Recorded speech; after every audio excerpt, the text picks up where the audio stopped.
So first of all, you must know, woman, that you came from God.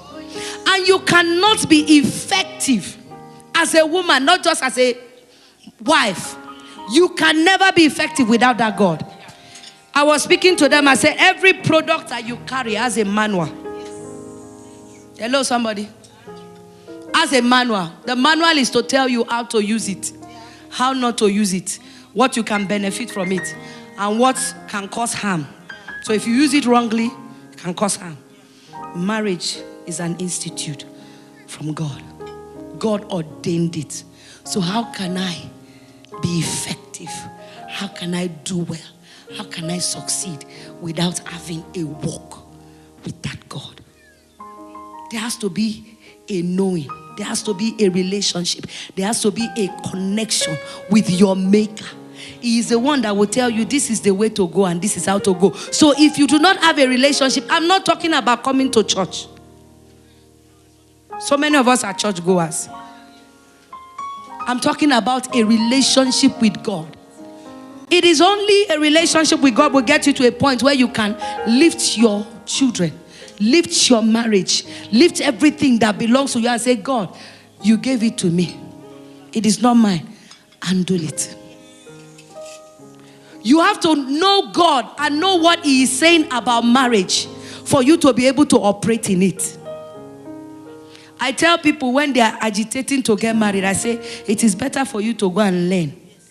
Because marriage, they say, is institution. Institution is a school, which means any school we learn. What do? We keep learning. You will graduate one class and go to the next class.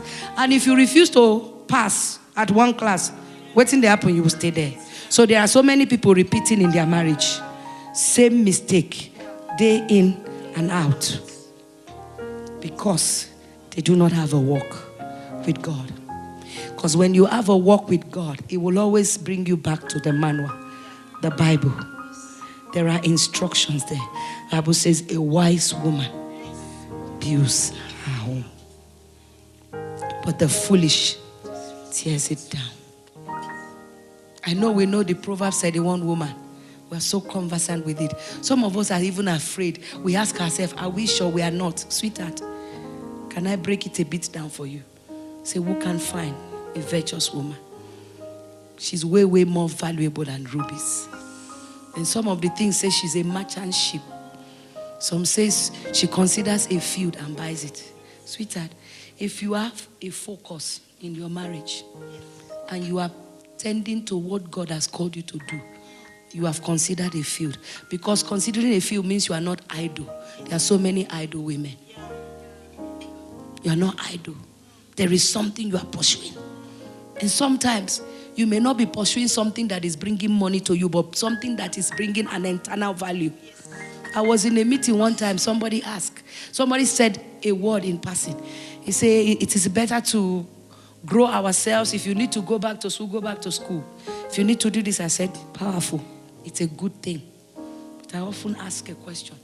Find out, why am I in this marriage? Because God might just be raising you up to raise godly children. Now you are telling yourself, because this one did master, has PhD, she's better than you. Sweetheart, on the day of reckoning, God will only ask you, waiting I ask you to do, did you do it? So it is not about how qualified you are academically. Sweetheart, find out, what is God calling me to do in this marriage? Some of you is to stand by your husband. Some of you is to pick him up. Some of you is to help him. Some of you is to make sure that that man is on the right course. Find out, because sometimes you can derail from that path. And when you come back, there is a wreck in your home. Shipwreck. Say she's a merchant ship. In other words, she knows how to go to those markets like City Deep to buy things in bulk. She's not that kind of a woman that wakes up when she wants to make stew. That's why she remembers that there's no tomatoes in the house. She knows. She goes to City Deep. She buys things in bulk. Because sometimes some of you are a virtuous woman, but you don't know it.